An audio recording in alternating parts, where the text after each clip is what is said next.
अभी हमने संकर्षण कुंड के दर्शन किए। संकर्षण कुंड के ठीक सामने रोड के उस पार ये गौरी कुंड है।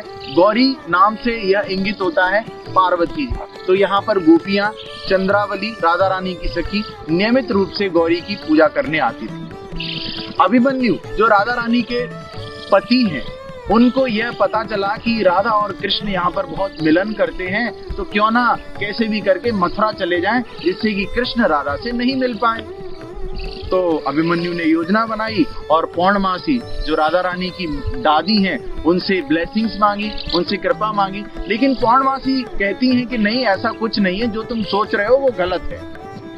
तो फिर राधा रानी की जो सास है जटिला, राधा रानी को यह सुझाव देती हैं कि तुम्हारी सखी जो चंद्रावली है, उसके पति बहुत धनी हो चुके हैं गौरी की पूजा करके, क्योंकि चंद्रावली गौरी की पूजा करती है, तो क्यों ना तुम भी गौरी की पूजा करना शुरू कर दो।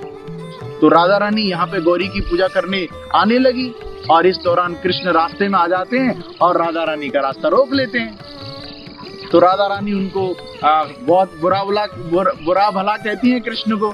तब जाके उनको कृष्ण अलाउ कर देते हैं, उनको इजाजत देते हैं, ठीक है तुम पूजा कर लो। तो पुष्प लेने जाती हैं और इसी दौरान राधा रानी के जो पति थे अभिमन्यु को पता चलता है कि राधा और कृष्ण गौरी कुंड पर मिलन करते हैं। तो फिर अभिमन्यु यहाँ आते हैं कि आज तो इनको रंगे हाथ पकड़ूंगा। तो कृष्ण को जब ये पता चलता है कि अभिमन्यु आने वाले हैं, तो कृष्ण स्वयं गौरी का रूप रख के गौरी के विग्रह के सामने उपस्थित हो जाते हैं। और जब अभिमन्यु और राधा रानी गौरी के मंदिर के सामने होते हैं, तो कृष्ण बोलते हैं जो गौरी के रूप में थे कि तुम्हारे पति अभिमन्यु के ऊपर बहुत बड़ा संकट आने वाला है, क्योंकि अभिमन्यु योजना बना रहे थे मथुरा जाने की। तो कृष्ण बोलते हैं मथुरा जाओगे तो संकट आने वाला है, कंस के सिपाही तुम्हें पकड़ के तुम्हारा धड़ सिर से अलग करने वाले। तो अभिमन्यु डर जाता है और राधा रानी पूछती है कि इसका क्या उपाय है।